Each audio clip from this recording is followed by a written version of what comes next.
Well, welcome Bob and Tony from Magnum, coming up to your 40th anniversary and also the 10th anniversary of Get Ready to Rock. We're really proud actually to have you as our ambassadors next year. But let's talk about the new album and Evolution, which has given you the opportunity to revisit some of your previously recorded tracks. What was the motivation for this, Tony? It was really just the record company's idea. I wasn't really that keen on, well, I'm never keen on going back to old things. And they wanted to put sort of like it was the last 10 years of SPV records. And obviously we were in Germany doing the tour, and it's a German record company, and the guy there who we sort of liaise with, called Ollie Harm, came up with the idea of putting out the last 10 years, if you like, at SPV. And I went,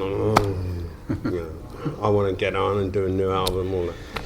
Of course, we haven't recorded a new album yet, but and he said, well, it would be a big gap, and it's something for, in the gap, I suppose, the gap year, as they say.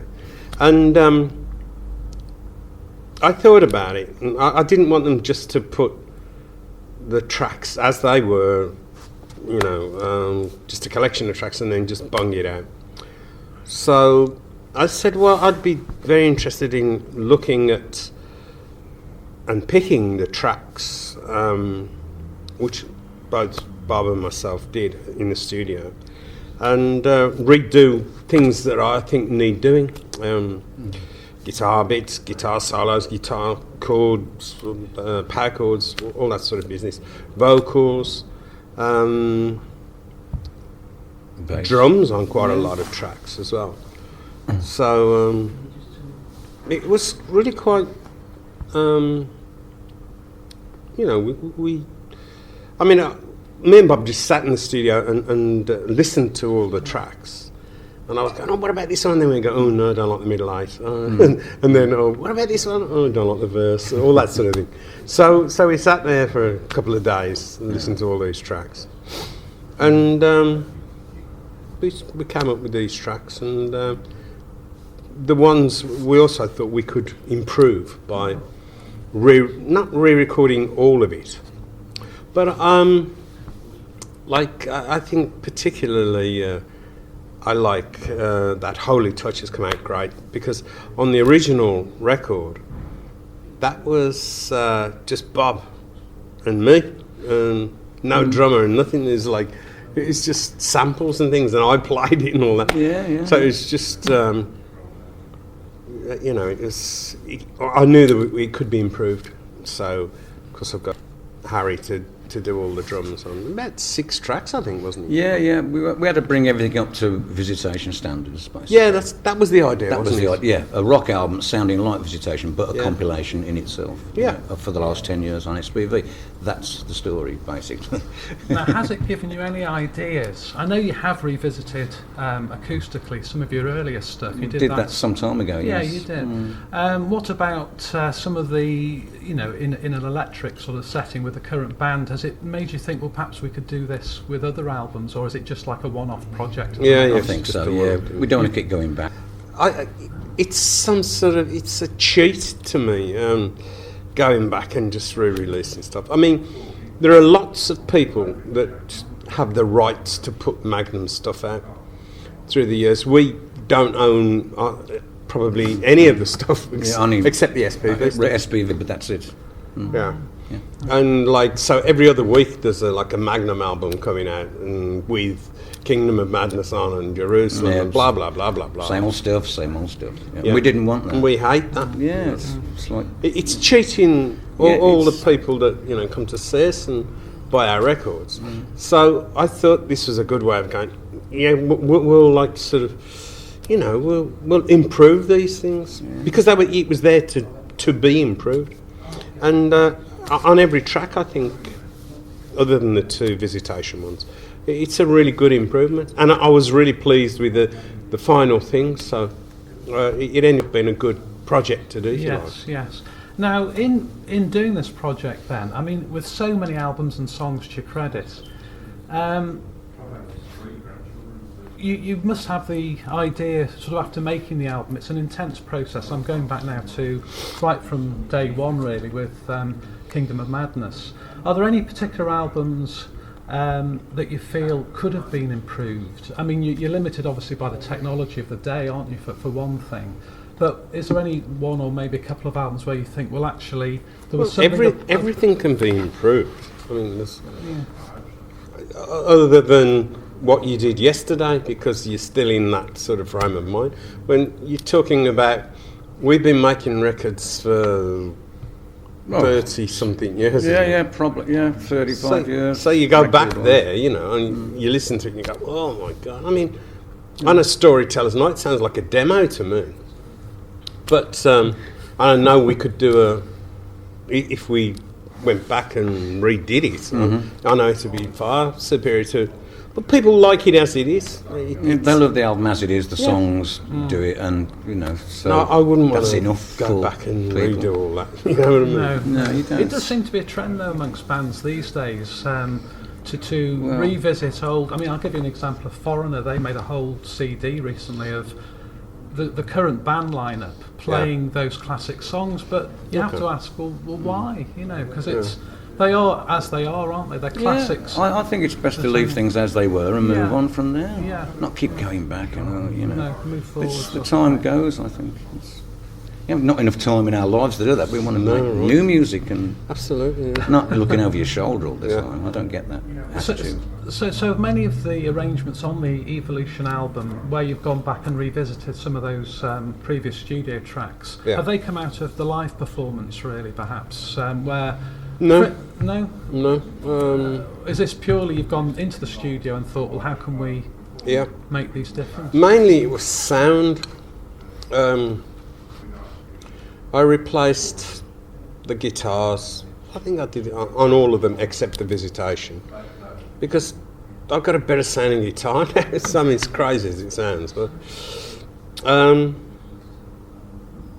so and with Bob, I'd say, what do you think about this, Bob? And he'd go, yeah, I could do that better, and just go in and do it. And maybe it's just a chorus in a song or whatever it was, you know.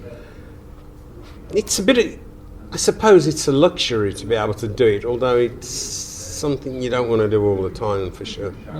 It's a luxury that you can go back 10 years and listen to something and go, wow, that's duff, you know, let's redo that, you know. It was as simple as that, really. Does the live performance give you that opportunity as well, apart from thinking about, you know, an album? It does, actually. Because you can make rearrangements, can't you? Almost on we do that really. quite often with the stage songs. Just inject some new. Yeah, I mean, some of the things, like Brand New Morning that's on Evolution, I play that now like I do on stage, not so like the record was. Yes, I was going to say that. It's... So it has really come out of your life performance. Ideas do come from stage performance. You're right. I'd forgotten about it. I think you're right there. Yeah. I mean, I have to say that sounds. It's one of your best numbers in your current set. I mean, you must enjoy playing that song, and it actually represents your rebirth, doesn't it? That song. Don't say Brand New Morning. Morning. Yeah, I mean, I enjoyed playing it. I like the song for sure. I mean, it rocks like crazy, so that's great. And I suppose also revisiting helps the other musicians in the band, if you like. It gives them an outlet, doesn't it, if they didn't have that? Because I know Harry hasn't been on all the sort of more recent albums from about 2002 onwards, but it means they can bring something fresh to the piece as well. Oh yeah, for sure, yeah. Definitely. Absolutely. Get ready to rock radio. Going back to what I was saying, you were developing the sound, and you are right, the sound's developed, hasn't it? It's an onward, you've never stood still, basically. Hopefully not. But you did fashion something that was a little bit different, I have to say, in the 80s, let's say, when you were starting to make your first albums. You know, I think people described it as pomp rock, but it was progressive in places as well. So when you were developing Magnum, do you think it was an organic thing, or was there anything, Tony, perhaps influencing either the band or your songwriting? Were you listening to anybody at that time, or was it very much coming from you? You know, was it No, I mean, it's just you're influenced by everything. From a musical point of view, everything you hear influences you. I mean, it can't but influence you, or you'd be deaf. You know, you wouldn't listen to anything. So everything you hear, even from, I can remember, I would say to Bob that, you know, even if you're playing with certain bands and they may not be that good, but you can always learn something from something that probably isn't that good anyway. Suddenly there might be 20 seconds of like, wow, that's good. And then that influences you. Or it could be anything, absolutely anything. Radio, TV, anything. It certainly is not born inside, that's for sure. But you get to the point where you can, you know what, I mean, I'm old now, so I must be up to about here in sort of things that I've sort of got in my brain, you know, things that I've learned. I mean, you obviously want to keep learning all the time. I mean, I do. I do. And the same Yes, with Bob, you know. yeah. I mean, once you start sitting back and going, well, you know, I've made it. You know, you've no Yeah. good. You've got to keep going. I want to be like him or better than this, and I can do that. But you've got to push yourself, and you've got to have people with the like mind around you to connect with and push each other and bounce off. You know, you can't do it on your own. You need some enthusiasm that's right, from somebody and else. actually, that's why it works. You put your finger on your partnership through the years, actually. Well, I think the that's way you why work together, isn't it? Yeah. I think that's why it You works. found Yeah. your For musical. I mean, I go in and I'm going like, oh, I've got this song here, it's going to blow Bob away or something. And then, what do you think, Bob? Well, what about so? Oh, yeah, that's a good idea. Okay, yeah. So it's a great. Bob's my sounding board, if you like, and he's also the best judge of what Magnum should be like. I hope so. Yes. I mean, I can sort of go off the tangent and I'm sort of calling him boring. Well, what's the matter with you? You know, I want to do this. Okay, but it's that Magnum. Claw it back to keep it Magnum. Yeah, and that's something that really it's happened from the early days. I would imagine that you've got that understanding. More really, so in the last, I'd say, 10 years. Yeah, not so much in the early days. No, I mean, I used to hate being in the studio. I wasn't there. Let's go on. What's wrong with just touring? You know, we've got to make records for stupid. So I was no help at all in the early days. But now I'm different. I think differently now. So if we fast forward to the late 1990s, after the band sort of split up really for the first time, 1995. That was the only time. Really. It must have been pretty awful, really. I think you've said this in interviews, Tony, that, I mean, I know you did the Hard Rain thing for a couple of albums, but you don't break that bond easily. Mind you, you're working with Bob, but it wasn't Magnum. That's Magnum is also it wasn't the binding supposed to be thing, Magnum. No. Hard Rain. Yeah. But, you know, Magnum's the thing that's bound you together, and you must have felt there came a time in the late 90s, which was a bad decade for rock generally, really. Yeah, it was. Well, certainly for Magnum's type of rock. You must have really felt the pull to get back and do the Magnum thing. Not at the time, really. I was just sort of in the studio. I think we were in the studio all day, every day, and just getting drunk a lot, you know, and going into go to the pub, get drunk, come back and turn everything up really loud. Sounds great. That's what I remember, yeah. Sounds great when you've had a blow the speakers up. That's what we did. Turn the speakers up and run out the studio. And but then it came to a point when it was like the Hard Rain thing didn't work, and it wasn't to be. No. We were. I guess it was like our agent actually called me up and said, "Why don't you put Magnum back together?" I said, "Oh, I don't know whether anybody would be interested in doing that." And I called Bob up. He said, "Yeah, I'd love to do it." And for sure. So absolutely, that's pretty much how it happened. Because I said something like, "But you know, would anybody be interested from an audience point of view as well?" That's what I was going on about. And so we did, and it's gone downhill since. There you go, people. Onward Yes. and upward. But And that's the end of the interview. See ya, bye-bye. what was the feedback, though, that you were getting, really, from fans? Because you got some really loyal fans who follow the band from the earliest times. Were you aware that there was this sort of a need from the fans to see Magnum back again? Were you getting that... I'm not saying it influenced you in any way, because that's a personal decision to come back together again, but you must have been No, aware. I'm really glad we got it back together, because I mean, I can remember saying to them, yeah, look, there's no problem, I'll write an album, like a new Magnum album. Oh yeah, no problem. And then when I tried to do it, I went, what? It was hard, really hard, and that first album, Breath of Life, there's still a lot of sticky moments on that album that I go like, ooh, I didn't do that very well, and which that's another reason with the Evolution thing. It was great to go like, oh, great, and do the guitars again on this and whatever, you know. Get ready to rock radio. Music you want to hear. I thought it was going to be. I think I used the phrase "falling off a log" writing this new album, and it wasn't like that at all. I suddenly realised that there is a lot more to being in writing the Magnum album than just throwing it out. So I suddenly, it shook me. I've got to be truthful. Oh, blimey!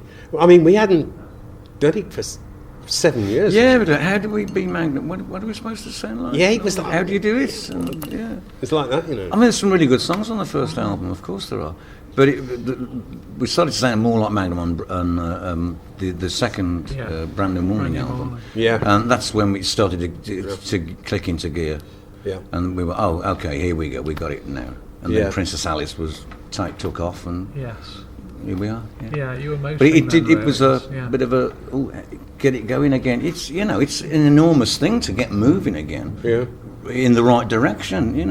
You got to get it right. Yes. Otherwise, That's you go in the wrong direction. No, I mean, again. that's surprising what you say, but I was just wondering also whether, aside from the, the musical side where you've got to really focus, and this is Magnum and what you've just been saying, there's sort of an expectation then, isn't there, from critics, the listeners, as to what to expect from a Magnum album. Does that put any pressure on you at all? No. No. You can't let that get to you, and that will always happen. But you can't let it touch you. Yes. You wouldn't be creative. You can't write. You can't write for other people. That's Everybody's got their own another opinion. Yeah. 10 people have 10 different. I'm aware that the band is very much its own. I don't think I know this, that you're not really influenced by external factors like that, but it's a question that has to be But asked. certainly not consciously, you're not. Yeah, that's for sure. Yeah. But you've obviously got your own very high standards, haven't you? So I suppose that was going on as well, that we wanted to make it the best that you could. Oh, yeah. And that's the same with every album, isn't it? Yeah, but I think all bands do that, Don't all bands think It's like not. that? It's not just us. I mean, it's like a window cleaner wants to clean the windows. Great, you know what I mean? Yeah. It's having pride in what you do. That's really all it is. Yes. And that's another thing. I mean, going back to the songwriting and the way it's all come about over the years. I mean, there is that high consistency. So with some bands you can say there are a few. There'll be patchy albums, I have to say, or maybe an album which just isn't. With hindsight, it's one of the weakest albums, but I don't think you can really say that with Magnum.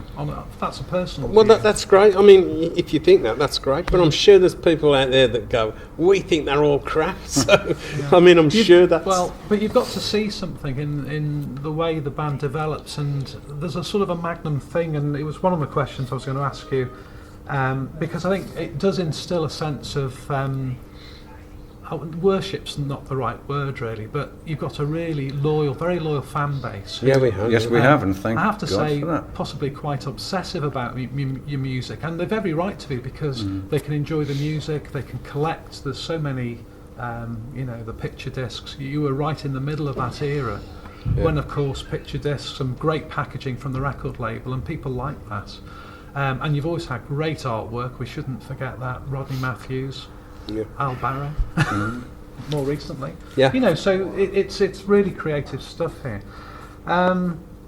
What about albums which you look back on, and do any albums stand out, or perhaps a period of Magnum over the years, over that 40-year period, which was like particularly fond memories for you, really? I mean, Bob reeled off what you were doing early on. You did Donington, you played some major festivals, Hammersmith, Odeon, you played Wings of Heaven. What are the highlights for you, Bob, do you think? Oh, all that stuff, just like doing what we do best and being around and travelling and touring and the whole thing. That's the highlight of Magnum for me, not just individual things, the whole thing. But yeah, we've been to America with Ozzy, as I said, and that was fantastic. Was there for 3 months and went all around the world, around America. Never done that before. It was great, went down real good. And played in Russia and lovely places, St. Petersburg and good stuff. I don't know, the whole thing for me is very enjoyable, especially at the moment. Like the whole experience. In fact, I'm enjoying myself more now than I have done, during those times, This is more fun now for me. Yeah, I knew you were going to say that. It's actually, it really excites me to think what we're doing, and we've got a new album to work on next year when Tony's written it. And I look forward to the future, I don't like looking back all the time. I want to look forward to the Magnum's future. And it's great. That's me. Is there any one album that sticks out for you, Bob, in this, that you can reel off the albums, but is there any one album where you have a particular fondness for it, let's say? Visitation. Really? I love the Visitation. I love it, It's fantastic. And that's the latest album? The latest album, yes. Yeah. And that's where I am in my career. Yeah, I love all the other albums as well, Of course I do. I always will do. I suppose what I'm very proud of them. But the new stuff now that Tony's doing is far better for me. Yeah. So what I was sort of getting at really was sometimes when you're making an album, it's the circumstances that surround that, isn't it? Maybe it's a happy time for you, or the location of the studio even. I mean, does anything really stick out? Does anything stick out for you, Tony, over the years where, you really enjoyed the experience? I did enjoy. I mean, I'm pretty much with Bob on the Visitation. I think that's from our point of view of getting a good album together. It's still got some ways to go yet, but I think that's like the best we've done in many a year. But one of the times I really did enjoy recording was in Montreux with Roger Taylor. I didn't have to do anything. It was great. Just play the guitar, and we were like, is it Lake Lucerne or some lake? Lake Summit. Yeah, Montreux. I mean, it's a fantastic place, you can imagine, and it was Queen's studio, and it's all just there for you, and it was really an easy. It's like a holiday. I was just going to say that. It was. Yeah, it was. It was that just easy. Get up. No, don't have. I remember having mushrooms with cream on toast or something. Yeah, that was nice. Yeah. Having a walk along the. It was a lovely place to be. It was fantastic. It's like you're on holiday, but we've got to go and sing a bit. Okay, no problem. Easy. It's really good. But Roger was producing it, and it's so. You just did your bit, and I can remember we were there. I think we'd been there for about 5 days or something. And you're just looking out over the huge lake, and one of the days, Mark Stanway came in to me. He said, when I was in the studio, he said, "You've got to come out and look. Come out and look." I said, "What do you want about?" And he said, "There's mountains there." And we went out, and this is right across. This is like 5 miles away or something. Yeah. And the mountains were. You craned your neck to. It was just phenomenal to see these huge. It was the Alps, I suppose. Yeah, it's French Alps. Yeah, we're looking at the French Alps. It was just unbelievable. Amazing to see. And that would have been. Was that Vigilante you're talking about? Yeah, Vigilante album. Yeah. So 86. 86. Yeah. This is radio for the internet age. Get ready to rock radio. And does the fact you've mentioned the production side of things, I mean, you produce now, Tony, and I know you've produced in the past, but do you like being in control like that? Not really. Or would you prefer ideally to have someone who Yeah. left you just to play the guitar and... Well, I mean, I'd love it to just play and somebody mixed it all and did it and then gave us the record and said, there you go, and it sounded great. Yeah. Unfortunately, that doesn't happen very often. It's people who get paid exorbitant fees and you end up with the record and you go, oh, God, this is It's not very good, is it? yeah. How much did that cost? Yeah, And you feel a bit cheated and like, hang on, are you having a laugh? yeah. So you end up doing it yourself. So you never really There you know. I mean, there are some proper producers around, obviously, in the world, but I think a lot of people get away with murder. So, and it costs a lot of money to do it, which these days, of course, we don't have. Well, I Bob's think a millionaire, but I'm not. Well, you've lived a... Don't tell everybody that. Yes. Well, you are, Bob. No, I'll just make the tea, man. He's a millionaire. No, he's rich. Beyond. Oh, I'm rich in my head. Oh, this is a... Got a rich head. I've got a rich head. Yeah. Well, it's been great talking to you. I hope we do meet up again in the next year as you're the ambassadors, and we'll follow the progress, obviously, of Magnum as a band. Just before finishing, just mentioning the albums that you made in the 1990s, because I think they are worth revisiting. And I mean, I've got a particular interest because that's when I started getting into Magnum, really. And we're talking about Sleepwalking, 1992, and Rock Art, actually, 1994, which are both, I mean, this is really recommending to any listeners, readers who haven't sort those albums out, because they tend to get overlooked, I think, those two albums. I think Rock Art was a pretty good album, and no, it was. Sleepwalking was, it had some good songs on it, but I think that was probably the first time I produced. I mean, it don't sound very good, that's for sure, but the performance is good.